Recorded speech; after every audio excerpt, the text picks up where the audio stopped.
Okay, Bismillah ar-Rahman ar-Rahim. Assalamu alaikum, everyone. Thank you so much for joining us this evening for our event titled Islamic Retirement Planning for Government Employees. My name is Ahmed Maati, Board Chair of Muslim Americans in Public Service, a national nonprofit member organization that aims to build and formalize community, promote institutional representation, and facilitate the professional development of Muslim American public servants. If you're not already a member, I urge you to join today for free at mapsnational.org. To do your part to share your talents or learn from others in our amazing growing national community. Membership is free and inclusive to current and aspiring public servants of all faith or no faith. We'd like to thank our co-sponsor, Amana Mutual Funds, for their support and partnership. For years now, many of our members, MAPS National itself, and yours truly, have relied on their Sharia-compliant products and services with positive overall experience. Amana and Monem in particular have been active partners on MAPS's policy portfolio as well, particularly in our efforts to push full TSP brokerage window to accommodate 100% Sharia compliance in our retirement accounts, as well as advocating for the same with the White House, most recently as part of their national strategy to counter Islamophobia. Program will begin with a presentation from your speaker, Monem Salam from Saturna Capital, followed by some questions and answers from our attendees if time permits, inshallah. Our presenter this evening, Monem Salam, is Executive Vice President and Director of Saturna Capital and the Director of Saturna Capital. He received his degrees from the University of Texas, BA at Austin and MBA at Dallas. He worked as the Chief Investment Officer for ICG and Associates in Dallas until 1999, and as a representative with Morgan Stanley in suburban Dallas until joining Saturna Capital in June 2003. He served as a Director of Islamic Investing and a Deputy Portfolio Manager to the Amana Mutual Funds Trust until moving to Kuala Lumpur in 2012 to oversee Saturna SDN. In 2018, he returned to the United States, and he's a portfolio manager for the Amana Income and Developing World Funds, as well as investment management accounts, and a deputy portfolio manager of Amana Growth Fund. For those of you who don't know, there's Growth Fund, Developing World Fund, Income Fund, and I think one or two others. So these are major pockets that they offer their clients. Monem is also an adjunct professor at IE Business School and speaks at Islamic finance and investment conferences worldwide. And he's co-author of A Muslim's Guide to Investing in Personal Finance. Monem has authored chapters on Islamic investing in both contemporary Islamic finance and Islamic capital markets, as he contributes articles to leading Islamic financial magazines. As a mark of recognition of his achievements in Islamic economy, Monem has been ranked among 500 of the Islamic world's most prominent and influential leaders by Islamica 500 in both 2015 and 2019. Without further ado, I'd like to present to you Monem Salam. Please take it away. Jazakallah khair, Brother Ahmed. Thank you very much. Bismillah, alhamdulillah. Salatu wassalamu ala rasulillah. Thank you so much. It's really an honor to be here, to be able to, presentation. Thank you so much for MAPS for really working with us on not only on this, but also on, as he mentioned, the policy initiative to be able to get 100% brokerage for that. But I think what I'm going to do today is really two things. Actually, three. So number one, I'll start off with and just talk about, and this might be something you're already familiar with, just the importance of retirement and those things. I'll get into a little bit about our funds, and I wanted to spend the last maybe a few minutes talking about the exact mutual fund window. I have some screenshots that one of your members, Ahmed, was able to help us with, and so I'll kind of go through those screenshots to give you an idea of exactly how to get to the mutual fund window so that you can open yourself up for investing in halal. Now it is something where unfortunately it's only 25% right now, but it is something better than nothing. And so inshallah the path forward is to be able to get from 25 all the way up to 100. I am going to be talking a little bit about numbers and the funds and returns and those type of things.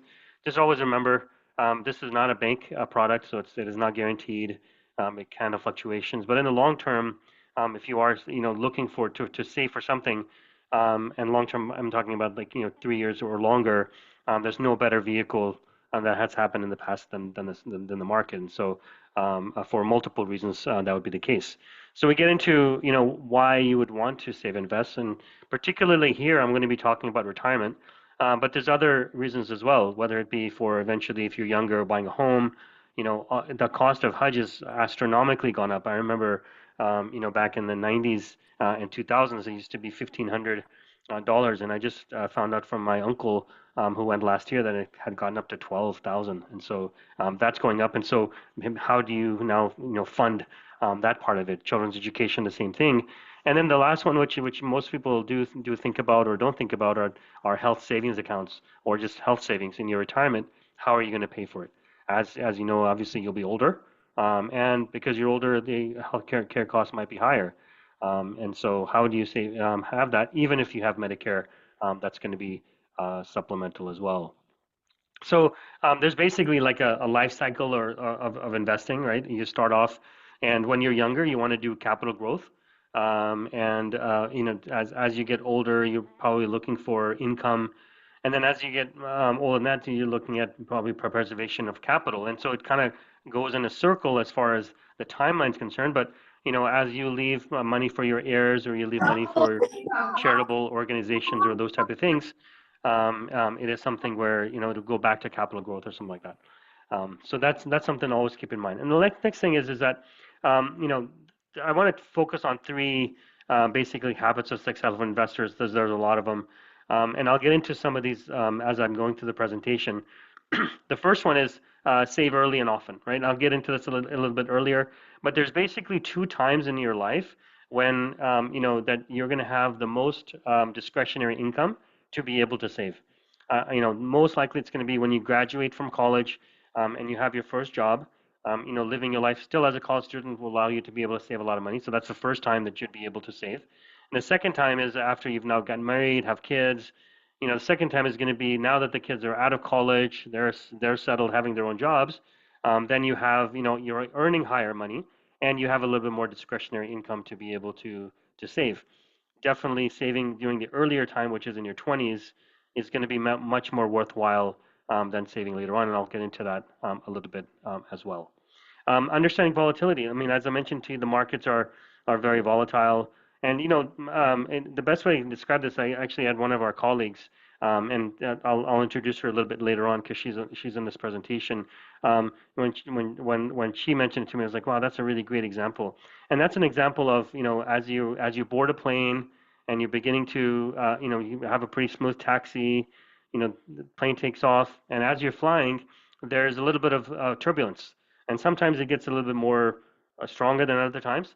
But at no point are you thinking to yourself, wait a minute, I'm just going to walk up to the captain and I'm going to say, you know what, just let me off.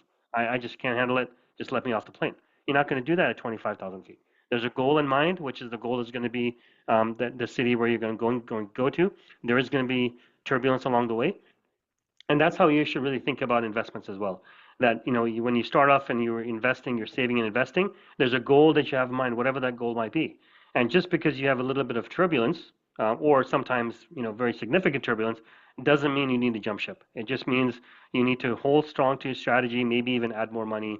And that's the adding more money is really where you can do that within your 401k, because it's consistently in up market, down market, every month or every two weeks, or however you get paid. You're going to be able to add money to your 401k, which is a great avenue for you to be able to do that. So let's jump in and talk a little bit about retirement. And exactly what, particularly here, I am going to be talking about the 401k part of it.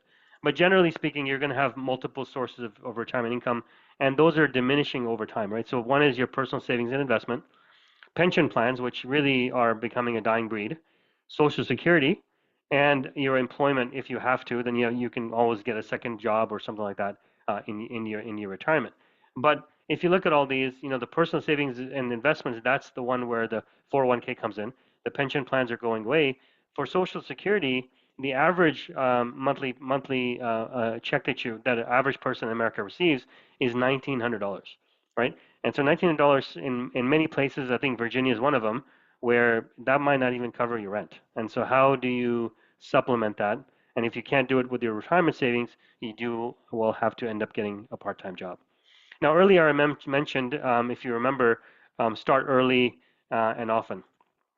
And this is a good slide that actually talks about that, right? This is basically an example of three different people. The first one being, a person who started saving $7,000 per year at the age of 25. They only did it for 10 years, right?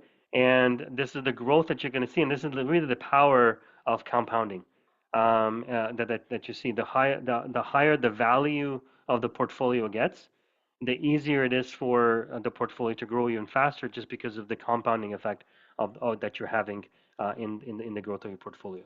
Now, person who starts just 10 years later, right, and still does it for 10 years at same rate, which is $7,000 per year, assuming 7%, they're going to have half the amount as they would have if they would have started at 25. And then again, take 10 years later for 45, again, you're almost having the amount that you're going to have when you're all of them are each worth 65. And that's why there's a power of an importance of being able to start saving early and doing it often, right? And the reason why that happens is because if you look at it from the perspective of your initial contributions, and the tailwind that you get from the return that you have, you're going to find that initially your contributions are always going to be higher than the return you're going to get. If you put in $7,000 in the first year and you get a 10% rate of return, as an example, that's $700, right? 7,000 is much more than the $700. But if you had $100,000 in there in your account and you put 7,000 in and you had a 10% rate of return, that 10% is $10,000 of return, $7,000 worth of contribution that you're making. Eventually, the numbers begin to get larger and larger, and it's the tailwind of the compounding that actually helps you to be able to grow your account faster. Okay. What we're specifically going to be talking about in this presentation, obviously, is going to be employer plans, right?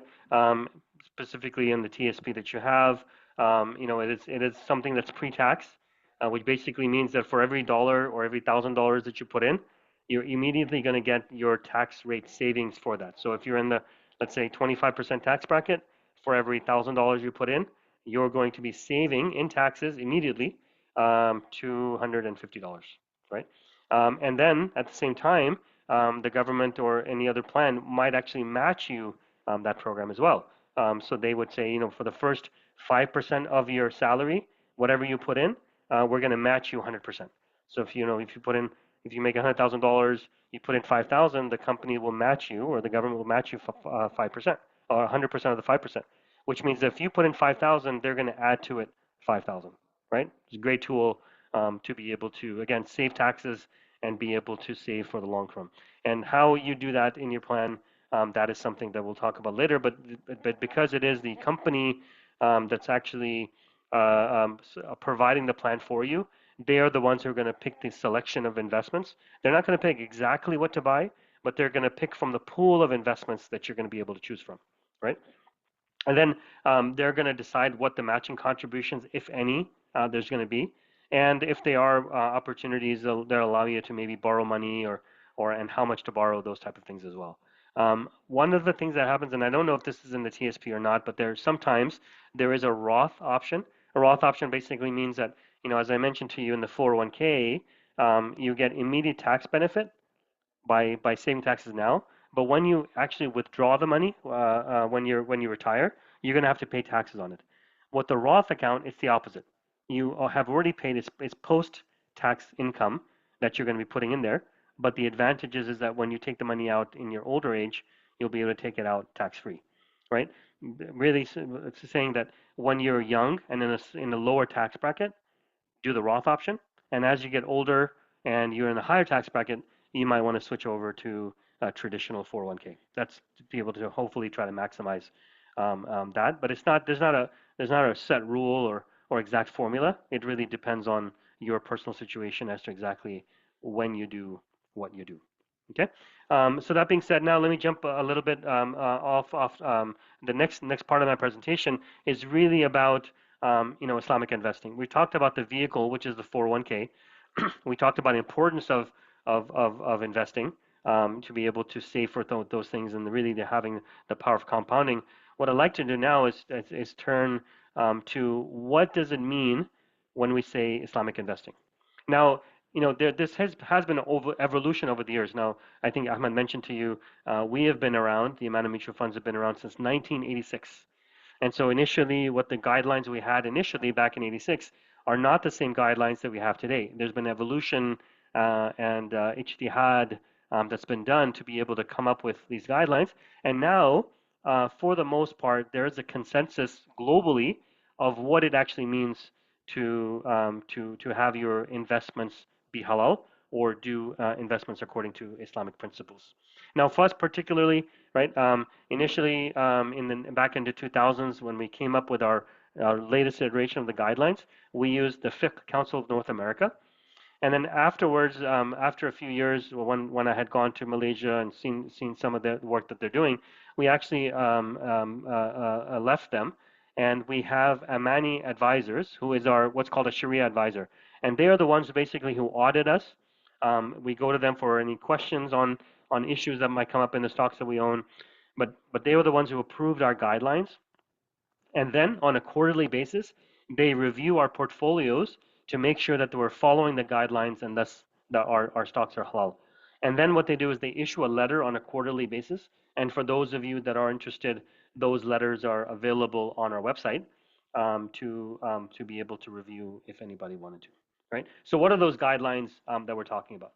So they can be basically can be broken up into two different areas. Right. Number one is the business screens. What is the company doing, and is that business that they're doing something that's haram?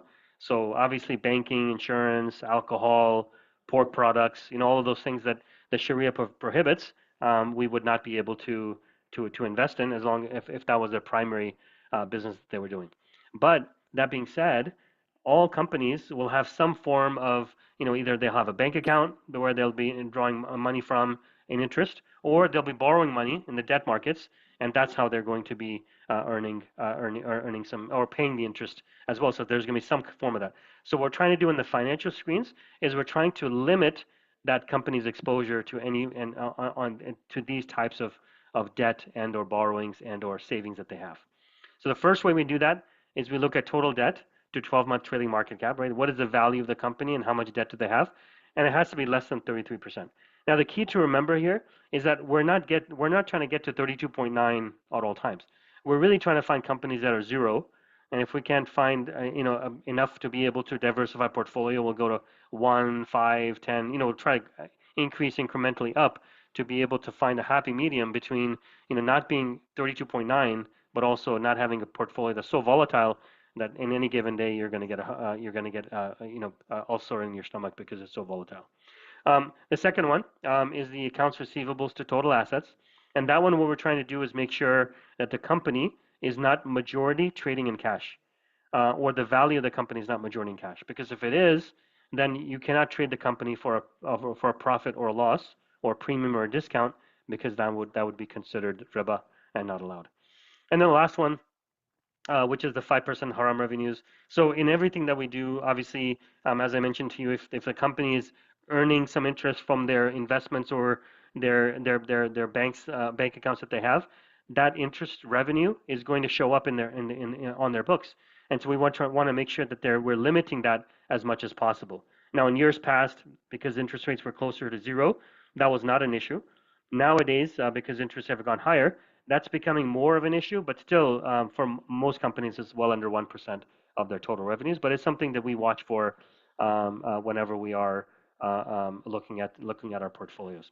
And the reason why we do that is because there is the last step, which is the purification. Purification basically means is because there are some activities that are happening in the company that are not allowed. What the scholars have said was that if they end up paying a dividend, if the company pays a dividend, then you have to take part of the dividend equal to the haram revenues and give that out away to charity. That's something like a toba. It's not zakat, right? This is not zakat at all. This is more like a toba that you're doing because you are participating in something that would not be allowed. So that's something to keep in mind as well.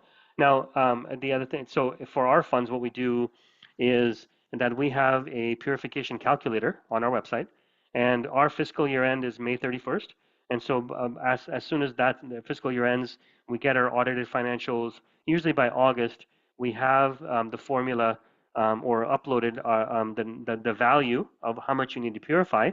And you can go there, put the number of shares that you own in the fund, and it'll give you the amount that you need to purify. Now, sometimes we get the argument that, hey, why is it so low? Why is my purification so low? And my answer usually is that's exactly what you want. You don't want the purification to be high because that means we're not doing something right. And the lower the purification is, the better we're doing as far as staying away from anything that would be considered haram revenues, right? I know there are some people who are commenting, so I just want to make sure that I'm following that. And I had it somewhere, but I can't remember where it is now. But I think there's a way you can look at the questions. Now I lost it. But anyway, We so we I'll yeah try this. Go ahead. we can Wait till share the the end. questions yeah at the end Okay, let's do that. Okay, that's good. Okay, and then so moving on, right? I just wanted to talk a little bit about our funds, and if you start from the very bottom, you're looking at the lowest risk, and then as you move your way up to the top, it gets higher and higher as far as risk is concerned. And what is risk? Risk means volatility, right? The amount of times and the degree to which your portfolio or your money will go up and down in value. So if you have, your participation fund, which is basically like halal income certificates, it's going to be very, very low volatility, which means it's not going to go up very much, but also it's not going to go very down very much. So if you're looking for an anchor in your portfolio, or if you're very risk averse, you don't want to take a lot of risk in your portfolio, that's the fund you want to be in. And then just one step higher than that, our oldest fund that we have, which is the amount of income fund. Here we're looking for large companies. They pay good dividends, so they don't have a lot of volatility because of the dividend feature that's actually in there. And so that's why in this particular case, it's just one step higher on the risk ladder. And then our next one is the amount of growth fund. This is definitely our best performing fund out of all of them, but it has volatility and it can be very, very risky as well. And so I'll get into that when I talk about the next slide in doing that. And then our last one is the amount of developing world. Again, starting 2009, it is the riskiest because you can have multiple years where it's either down or low return, and then multiple years when it's a very, very high rate of return. Emerging markets in general, to give you an example, in the 2000 and knots, between 2000 and 2010, the average rate of return on the emerging markets was close to 35% a year. But then from 2010 to 2020, they basically did nothing and they were only up 2% a year, right? So you had really, really high returns, then nothing for a long time. And so, that kind of long-term volatility or long-term, lack of return is what causes this to be a little bit more risky. Now, when we're talking about risk, as I mentioned to you, right? And I mentioned that the growth fund has significantly outperformed. It's our best one. What you're looking at here is basically a chart of our growth fund, which is the top one. So if you invested $10,000 10 years ago in September of 2014, your $10,000 would be worth 41,000, right? If you put in the general market, it would be worth 35. And you look at and put in the income fund, it was worth 27. Now, if you look at this chart, you're like, why would I want to put my money anywhere but the amount of growth fund? And you're right. However, again, it's more about volatility, right? So if you look at, for example, the time from September 2021 until September 2022, look at the way the amount of growth fund came down in value relative to the amount of income fund, which for the most part stayed relatively the same, right? And that's what I'm talking about. So if you're looking at you were in retirement or you were coming close to retirement in 2021, right? Would you rather be in the income fund, which is less volatility, or more volatility in the growth fund? And so that's why it's always better to have diversification, right? So if somebody tells me, should I do the growth fund? Should I do the income fund? Do developing world? I tell them, why not have a mix of all of them? Because that'll give you the most, the more comfortability when it comes to volatility as well. So here I want to get to the list, this final section, just talking a little bit about the returns. Now, these are pretty good returns and they're all positive, alhamdulillah. But I will tell you that that there can be years of negativity, as I mentioned to you here, between 21 and 22. The markets were down, and so there was that volatility, and that's why the 1 year number is so high and the 3 year number is so low because in year two of that 3 year period there was a negative rate of return, right? So that's why. So you have the income fund here, the growth fund here, and then I just kind of went ahead and put the developing world fund, and then also the sukuk fund, the participation fund as well. right? Now this is being recorded, so you can always come back to it. This is also available on our website, so anybody can actually access it whenever they want. So what I'd like to do now is really turn my attention to the last part, which is your TSP account, right? And so what you're going to do basically is if you're interested in opening up a mutual fund window, there is a step-by-step process that you have to take. The first thing you have to do is you have to either log into your account, your TSP account. After you log in, you actually have to go to the section where it says change investments, and then I there's a think we button. lost your audio. Monem, can you hear me? Oh, yeah, I can hear you. Can you hear me? Yeah. Yes, we Yeah, can hear I you. hear you now. All right, good. Yeah. Thank you. Sorry about that. So when you go to your change investments, you're going to go to this area, which is the third one on the right. It says work with your mutual fund window, right? And then you basically go there and you select access your mutual fund window account.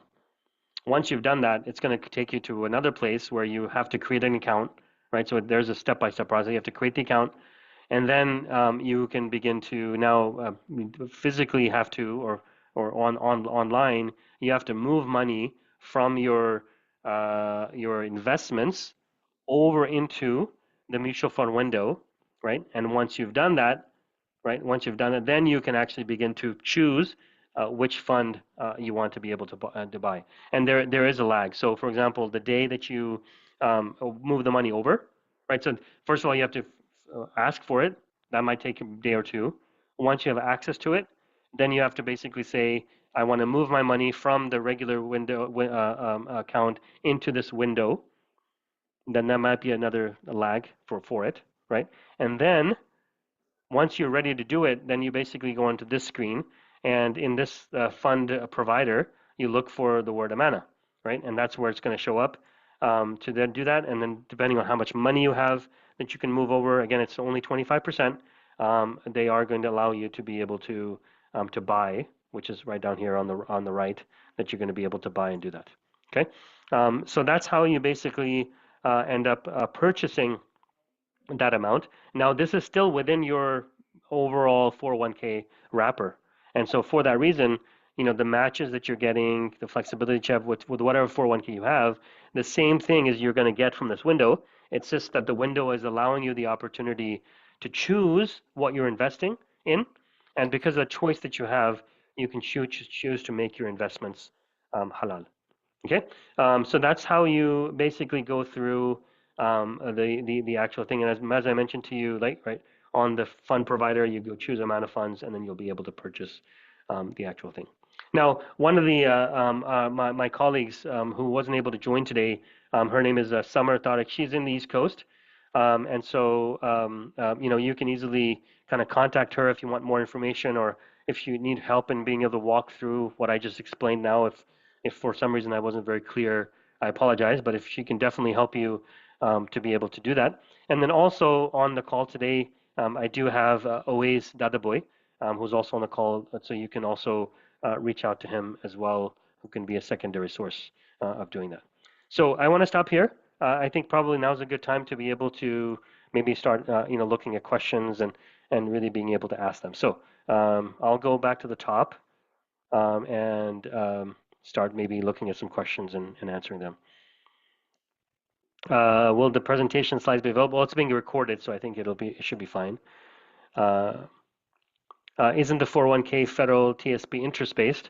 From what I've seen in the actual from the windows, it's not interest-based because it's not a bank account. You do have choice in the investments that you make, and that's kind of the whole idea of having this mutual fund window is because of the choice that you have. At least 25% of your monies is going to be something that you can make halal. Okay. Okay. So I think Ahmed, you already answered that one. I think some of these have been answered. So Ahmed, you want to just tell me which ones? Sure. So apart from 25%, Brother Hashem is asking what would happen for the remainder of the 75%. And I told him that it would remain in the TSP funds. Right. I think I want to open it up for a question now. First of all, thank you so Okay. much, Brother Manan. That was an excellent presentation. I did want to also Mhm. clarify a couple of things for folks. As a federal employee myself, as you know, pulling out of your TSP, you could opt out of that, but you'd be losing your employer contribution of up to 5%. So that would be unfortunate. So However, hang on, just 1 second on that. Are yeah, you saying that please. by putting it into the mutual fund window, you'll lose your contribution? No, I'm saying if No, someone no, pulls out of yeah. the T Okay, opts I out just of want the to make sure. TSP altogether, Correct, which you could correct, do. I mean, you could opt out, but then you lose your federal government 5% contribution correct. for 20, 30 years, which is walking away from a lot of money. Yeah. Um, for those, I mean, some of us who have the concern and are concerned with the 25%, yes, there's fees involved to access that brokerage window. Which is also the reason why we've been getting pushback of why they can't make it 100% because it would be too much fees. Well, we tell them just give us the fees. For some Muslims, it's really a matter of halal versus haram, and they'll pay the fees to have it 100% Sharia compliant. That said, in the time being, I mean, for the time being, what many people have seen is, of course, the standard options within your TSP. So you'd have, I'm not sure if folks can remind me. I haven't looked at it in a couple of years, but it's like the C account, the S account, the I account. There's different kind of funds that do different things, small cap, large cap, I believe. And then you have another option altogether of doing it based on your retirement age. So if you just click, oh, I'm going to retire this year or that year, what's going to happen in that fund is instead of putting all your money towards like stocks, they'll put it into a mix that includes securities. Securities of, are particularly, you know, non-Sharia compliant because they're entirely, you know, um, based on the concept of riba. So for those who don't know the difference, if you just click on the year you retire, you have to understand that you probably have a lot more like aggressive uh bullish investments now, but towards the end they'll put almost everything in securities, which means all your returns will be based on interest if you do it that way. But inshallah, by the time you retire, we'll have the 100% situation figured out.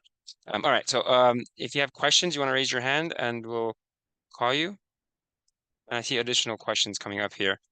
Feel free to raise your hand while we can read some of these. Um, Are there any fees TSP will charge? Yes, there are fees. I've looked at them. I'm not sure if you looked at them more recently, Mona. I think it's No, but like, I think it's like I want to say $40 per transaction or something like that. So I think it sounds yeah, about I think, or it's like 150 a year or something like this. yeah. Yeah, well, we can look into that. Um, they're also asking, can you move 25% of the existing amount or 25% of new contributions? It would be both. So, oh, actually, No, it's only your existing amount. So what happens is that you have to basically, when your money comes in, it gets automatically invested in whatever plan you chose, the ones you mentioned, C, S, and I. And then you physically, unfortunately, have to go in there and move 25% of your money over to that. So I don't think your new contributions will automatically go in, but it is something maybe on a monthly or maybe every quarter, for example, go in there and be able to move the money. Now, one thing to keep in mind also is the fee doesn't go down because the amount is changed. It's a flat fee, and so if you're doing if you're going to be moving $50 over every month, it might cost you a lot more money to do it. So maybe you let your balance accumulate for a little while and then you move over. Probably might be a better way to do it. excellent. And Another then question Sadaf here. just sent over the fee schedule. So Oh, wonderful. No, I was also asking if there's a way to halalify or purify the remainder of 75% TSP. If you have ideas yeah, on that. that's always a tough question. I think you said it best, Ahmed, when you said, like definitely. So there's in this particular case for you it would be like, okay, what something is going to be completely haram, and something might be a little bit more, like you were mean, a little bit haram, right? Right.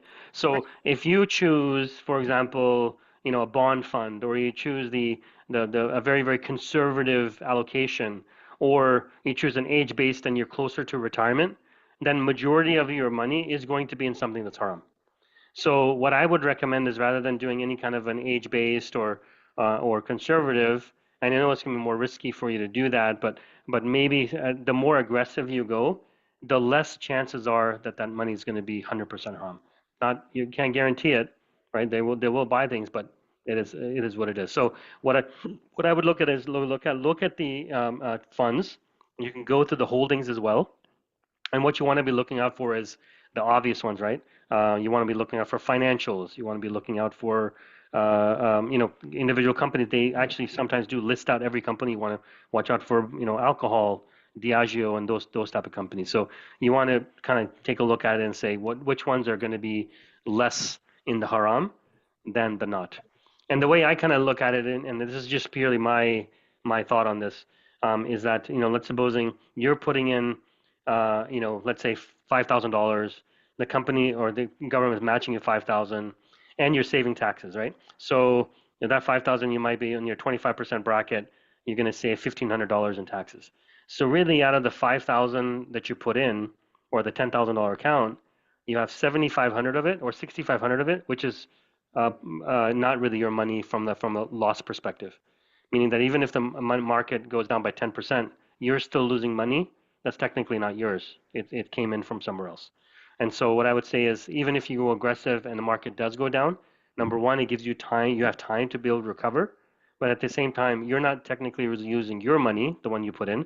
It's the other monies that other people or the government has put in. So I know it's not the best of situations, but hopefully that'll maybe make it easier to go a little bit more volatile or more riskier. So Uh, Brother, quick question. yeah, First, Jazakallah khair and Jazakallah khair for putting this together.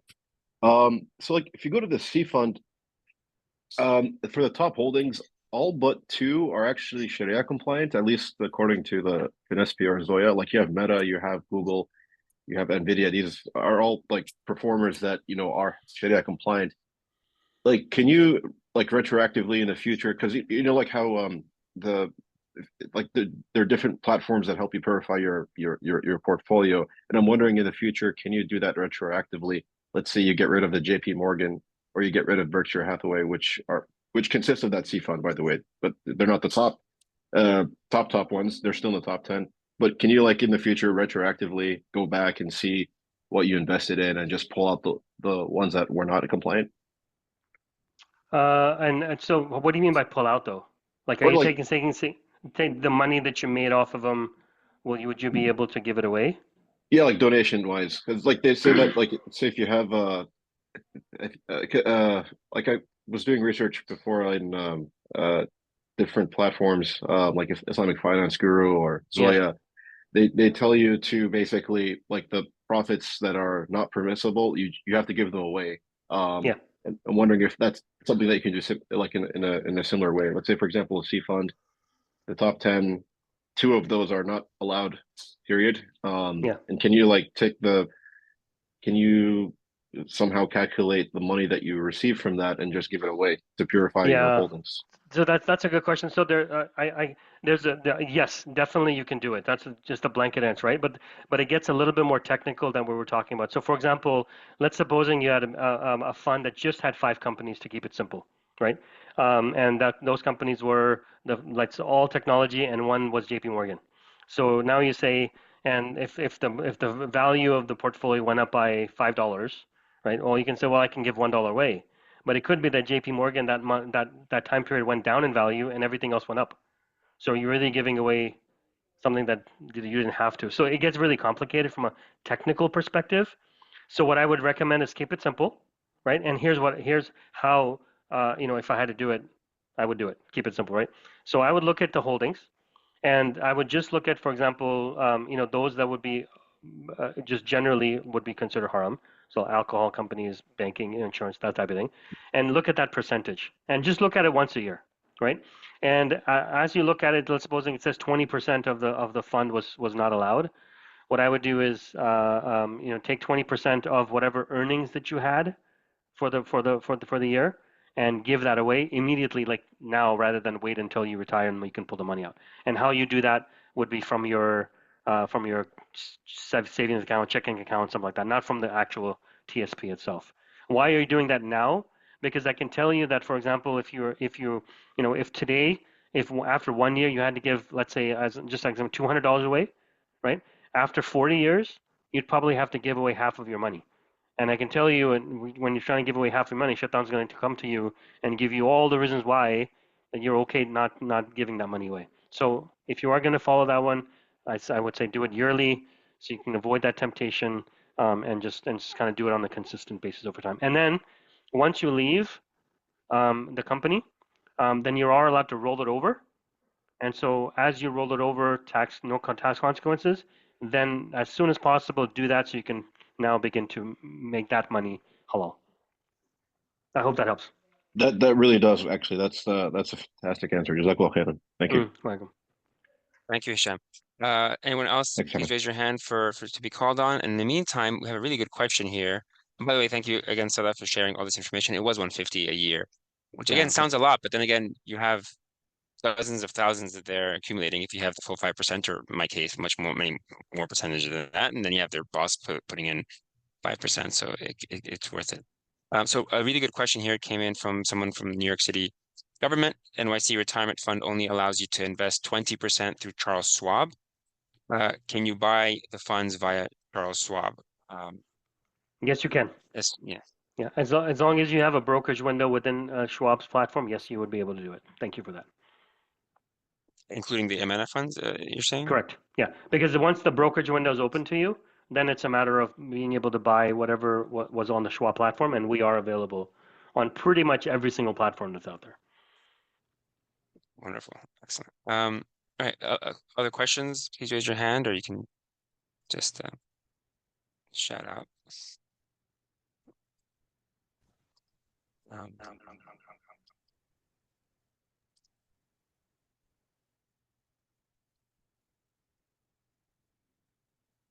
Sorry, I had a question. Yeah, go ahead. Sorry, what's the button that's needs to be pressed on the TSP website? I didn't see the demo. In order to get to moving your funds, I forgot what the function was on the website. Yeah, I'm gonna pull it up right now. Just one second. I'm just trying to share my screen here again so you can see it. There we go. Okay, you should be able to see this now. Yes. So you go to change investments. And then the third button, which is if you look at the most right-hand portion, it'll say work with your mutual fund window account. And then two below that, or the second blue one, it says access your mutual fund window account. And that's if you have access, if you have the access. If you don't, then I think you might have to start with get started. Okay, because I only have the two icons on the left, but I don't have the blue one, the third blue one. Oh, that's interesting. Are you a federal employee? That's interesting. Yes. That should be available for everyone. That's really strange. Maybe you can talk to your HR and just ask them what's going on. Maybe there's some particular, reason. I'm not sure. Well, can I ask the question, please? It's related to this topic. Sure, please. It's my understanding is once you turn a certain age, you can start investing in mutual funds, but until you turn, I believe, 59 and a half, you're limited to just the investments in the TSP. Is that correct? But I'm going to answer, but no, people have access to the brokerage fund window, or they should right now. I mean, I have it. Most people have. I mean, access to that now. Ahmed, you're 25 years old and you're doing it, right? Yeah, right. Okay. It should be available to all of it. Again, if there's something wrong with that, please let us know and we can raise that. So we've been talking to people think that it's like managed out of OPM or something, but actually TSP is managed out of a federal agency, a very small federal agency called the Federal Retirement Thrift Investment Board. And those are the folks that we've been talking to ask them to change it. And they have their red lines. They say we're not going to change the different buckets, the C, the S, because that's like a huge thing. But they can work with the brokerage window. At least it's somewhat flexible. It may require a federal rulemaking, but that's an option that we're looking into if the White House is not going to include it in the Islamophobia strategy, which they've been well briefed on. Right, another question I see at the end of the comments. Okay, so Fatima says that she also may not have the button on her TSP page. I'll raise this concern with the Federal Retirement Thrift Investment Board, why there's some kind of deviation, but I would recommend you talking to HR and seeing why the deviation, because we should all have that. Next question.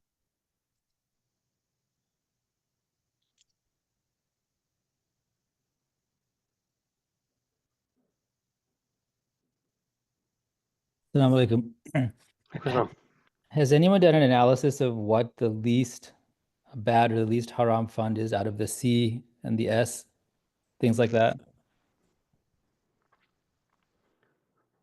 So I can just I don't know what the CSNI stand for, so I can't really say from that perspective. But I think somebody made the comment that the C one, the top holdings were all allowed. So I'm assuming that is the most aggressive one.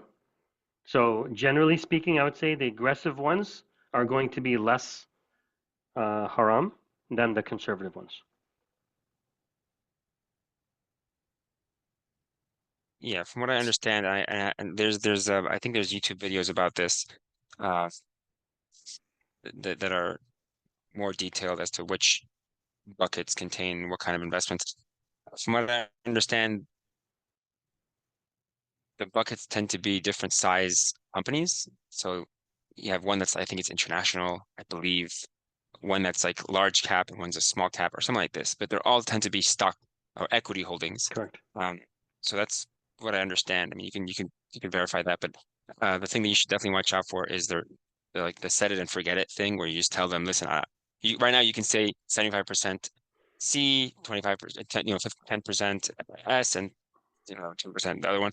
You could allocate that moving forward, and then it will eventually equalize. Or you could just say, I don't care about this. Just set it and forget it. I'm retiring in 20 years. You do it. And that's where you get into trouble, because they're going to do a lot of securities towards the end of your career to avoid losing principal or losing your principal or your investment account. So they're going to put it all in securities where it's very secure and it will never go down. That's where it's like super haram. I mean, Yeah. relatively speaking. Yeah. I think Fatima and then Raed had a question. I have Fatima and Raid.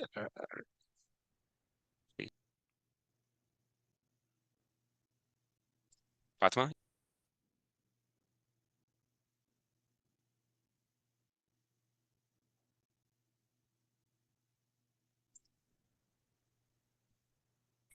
Fatima? Otherwise, Raid, you want to go ahead?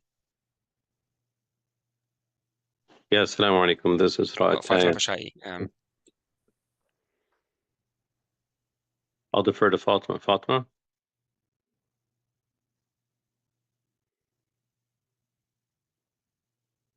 She may have which technical Fatima? issues. Somebody's You can go asking which ahead while Fatima. Fatima gets ready. Fatima Pashai. Yeah. All right, well, I'll go ahead and then With her hands up, yes. Fatima can come back. Well, I've been invested with Amana for a long time. Actually, all my kids' college funds are with Amana. So just kind of a plug, and no, Monem didn't pay me. But I'm curious, just kind of like there's kind of relatively few, funds like yours. What's on the horizon? What does Amana plan to offer us in terms of Sharia compliant, products and are there any more products that you plan or services plan to offer in the coming years? Yeah, I appreciate that. Thank you. So there's two things we can talk about. One is product and one is service, right? So on the product side, we do have some in the pipeline. We're contemplating a real estate fund. We want to be able to come up with a cash alternative so you don't have to put money in a bank account. So all of those products are coming down the pipeline. It's just more a matter of, how do we make it Sharia compliant? That's kind of our biggest hurdle sometimes, of making it Sharia compliant, and then also getting the regulator to jump on board with it. So that's a kind of like a dancing act sometimes to do that. So yes, there are products that are coming out. As far as the services are concerned, as of right now, we do have from ourselves, we do have financial planning that we offer people. As long as you have in total net assets in your entire entire life, 125,000 or more, we offer complimentary financial plan, which will be some Islamic advice for you. We offer all different types of education accounts and retirement accounts, those type of things. Once you actually leave your current employer, we have a podcast, Halal Money Matters, which you can actually listen to as well. We've done it now, mashallah, for about 3 years. That we have a lot of different topics. It's basically everything about money, but in a halal context. So do take a look at that. So there are some other services that we're probably going to come out with later, but that's kind of just a gist of what we've been able to do so far. All right, thank you. Fatima, please. I'm back. Sorry. Sorry, guys. Thank I you. was having technical issues. My camera wasn't working, and then I couldn't get back to the Zoom app. I'm young, but I'm really old. Thank you so much for this presentation. I had an initial just question or thought maybe, and I was just curious if the question has been posed to you all of late. I know there's a strict definition of what halal is, but I think when we think of our investments and when where we're spending our money, we also think of like the ethics of some of the companies that we're sending our money to, and whether we agree with the ethics of the company. So I'll just say like gun manufacturers, for example, maybe I don't want to invest my money in a company that is primarily, making bombs or guns or weapons. And that might be my own ethical, issue, but it might be an ethical issue for lots of people. So have you all thought of like, yes, I know there's the strict definition of what is halal and what is haram, but have you all looked at kind of ethical investing and kind of expanding that definition to include some other categories of companies or funding types? Just wanted to throw that out there as a question. Thank you for the question, and you're right. I just went over the technical definition of Sharia versus not. We do have another layer on top of our funds from the Sharia side, which is we do follow our own environmental, social, and governance screens. So we have data points that we collect from multiple sources from the company itself, from aggregators. There's about 800 data points that we put into our own system. And we have our criteria that we've used for carbon environmental side. There's carbon capture, there's recycling, all of those things. On the social side, it's worker rights, safety records if you're a manufacturing company, those type of things, and then governance also, independence of the board, diversity of the board, and we have all these factors. We kind of put it in, and that is by perspectives part of our fund. So we do follow that very strictly from a legal perspective as well. So we do have that. So thank you for the question. And then Najib had a question regarding, how do you set the contribution? That I'm not sure, but I do think obviously there's a way to do it. And so probably best would be to contact your HR to ask them how to be able to increase that. So it's often I confuse this process with like changing your tax information. So you say, oh, I want to withhold more, withhold less. One of them is an email to HR for sure. Pretty sure the tax one is. But the TSP contribution, that may also be an email to HR, but I'm 75% certain you can do it yourself by your employee personnel page, the EPP page, where you have your paycheck and all these things. You can say increase it or decrease it. But worst case, it's an email to HR. It shouldn't be that hard. CPP and FYC have online systems. Yeah, exactly. EPP. Again, different federal agencies have different systems, surprisingly. All right. Any other questions from the attendees? Please feel free to ask.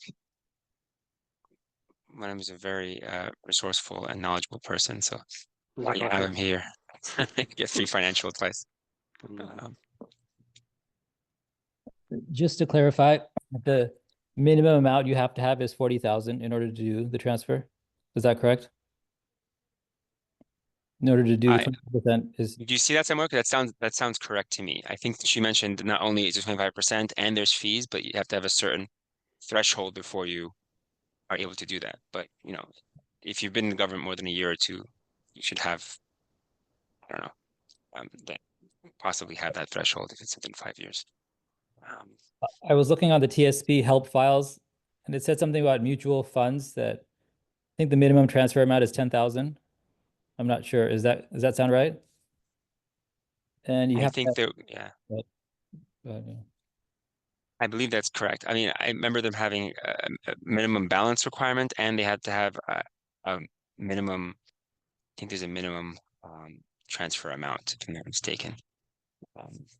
Last I checked was like 6 months ago, so it does sound right. And if you've seen that listed, then that's probably correct. If you can share the link here, so that would be helpful to others as well.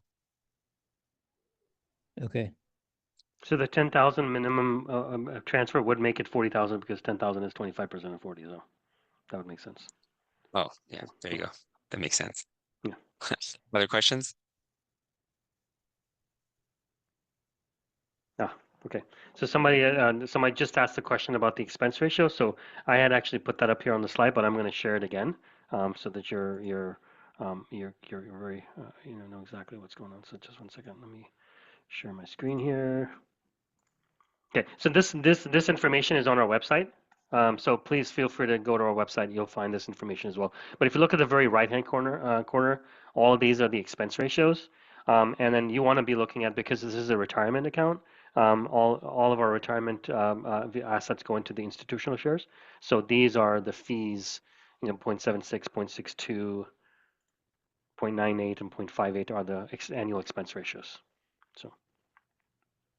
And again, those are annual. So those are taken at the end of the year, or No, they're basically they're taken. We strike what's called a net asset value every day, which means that you can liquidate your funds on a daily basis. So all the fees are directed daily. So and that's why this number is a floating number. It's not like at the end of the year we take 0.69, we take it away. It's like every day we have certain fees that come out for audit purposes, for for accounting purposes, those type of things. And so we take those on daily. So it'd be like 0.69 divided by 365 on a daily basis. you set the share prices. So do you take it out of the share price basically, or you Yeah. take it out So of let's the? supposing we come up with an NAV on a day at $10, right? That $10 NAV will be net of all the expenses already. That makes sense. All right. Any other questions? We may have time for one more.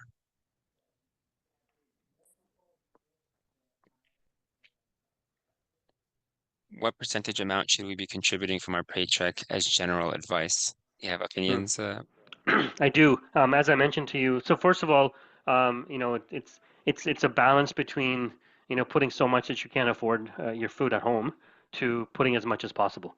So what I would tell you is, as you're young and able to do it, do as much as you can. All right. And then as you get more expenses coming, inshallah, you get married, you have children, your expenses are obviously going to go up. So try to get at least the minimum, which is going to be the match that the company is giving you, right? As much as, so if the TSP is matching, let's supposing they say 100%, will match you 100% of the first 5% of your salary, right?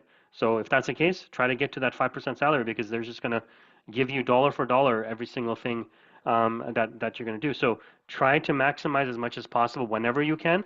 But really, as I mentioned, the two windows of opportunities you have to do that is, one, when you're very young, just out of college, continue living your life as a student and just, save as much you can. And then lastly is after everybody leaves for college or done with college, and now you have a little bit of discretionary income to be able to do it with. Now, the other thing, part of this is, part of it is saving for your retirement. Now, if emergency happens, for example, if you're saving all of your money into your a TSP, and your car breaks down or your air conditioner goes out, and you have no money because everything was in the TSP, that's not a good thing. So you should always have an emergency reserve as well, to make sure that that gets covered, along with the savings that you're doing in the TSP. Wonderful. I'll just mention two quick points because they come up while anyone else has any last question. About the TSP as well, I think for those who are interested, in case an emergency does happen, I believe I was told that you can withdraw from your TSP. You can basically pull money out of your TSP as a loan to yourself, and you have to pay interest on it, but that interest goes back to yourself. So you're paying yourself interest, which could be a better option than going to the bank, in case you guys want to consider that one. I mean, several of our members have talked about that. The other thing that another one of our members here mentioned was the Fraterna's education savings account, which my wife and I have been using for many years, until we realized that there is technically an IRS cap on that for certain income. So if you make over $200,000 combined, you're technically not allowed to use that fund anymore. So we had to, yeah, so that's something that you should be aware of. Well, so if you're yeah, using but the just on that though, however, there is a backdoor way to do it, and it's similar to it's a really. very legal. It's like a backdoor Roth. There's a backdoor ESA as well. And just very quickly, just for anybody who's interested, Yeah. what you do is you open up a custodial account for your child. Okay, put the money in there, and then as soon as the money gets there and hits the account, stuff like that, you basically take that money from there and put it into the ESA. And the reason is because the child is not subject to that same cap. I was told that you could also allow grandparents or uncles to Correct. contribute as That is gifts, also but true. I know about that window, the custodial Yeah. account. Very good advice. I'm happy we caught that. All Mhm. right, any other And final yeah, questions? so one more thing I want to mention regarding education as well. I'm really excited about this, and hopefully, inshallah, it'll come through. We are working with one state to be able to offer a halal option in their 529 plan. And so hopefully, I don't have a timeline, but we have been making good progress with that. So, just keep us in your du'as. If that happens, that's going to be huge for a lot of people as well. So, Yeah, that would be wonderful. A lot of us who have their money on our ESA with Saturna mm, and Amana, we have to shift it to our 729 plan in Maryland, and we're not happy about that. So that would be wonderful yes, if you could alhamdulillah, expedite that, inshallah. And we'll keep absolutely, pushing for the 100% TSP contribution, inshallah, and hopefully we get that in the next year if possible. If inshallah. all goes well, inshallah. Any last questions? Otherwise, anything else burning? This was Nothing? Going badly needed. once? Jazakumullah khairan. Wa yakum. Uh, I totally agree. This has been very helpful, and we'll keep this recording active and maybe have this panel again, maybe once a year or something to get new folks to be aware of it. I think it's very Yeah, important. absolutely. However we can help to be able to do that, would be happy to do it. Obviously, let people know that this recording will be on there. And as Ahmed mentioned, maybe we'll do this on a regular basis. So all of those things are there, and we don't have to limit it to TSP. Maybe there's other topics you want to talk about as far as education is concerned, or estate planning like wills and trusts, whatever the topic is. If we can't do it, we'll find the right person to do the presentation and just educate people about what's going on. So Yes, the question of wills and trusts has come up as well. I don't know you guys touched that. We'd love to we, feature we it. we can talk about it on a general basis, but we can always have ourselves plus a lawyer to get on and talk about it as well. So It sounds like our next event. there you We'll go. talk to you guys about that. Alhamdulillah. Alhamdulillah. Well, thank you so much for the Monem for your time and your expertise, and we look forward to seeing you next time you're over on this coast. Let us know. Inshallah. In the I will. meantime, we love to see Sister Yeah, just Summer like as to well. plug in the Halal Money Matters podcast is one more time. I think it'll be beneficial for a lot of people to do that. So Wonderful. Please send me the link and we'll share it with our membership awesome. with the recording of this, inshallah. Thank you all for joining us. Have a good evening, and thank you again, Brother Monem, for a wonderful presentation. Jazakallah khair. Assalamu alaikum. Excellent. Thank you, guys. Assalamu alaikum.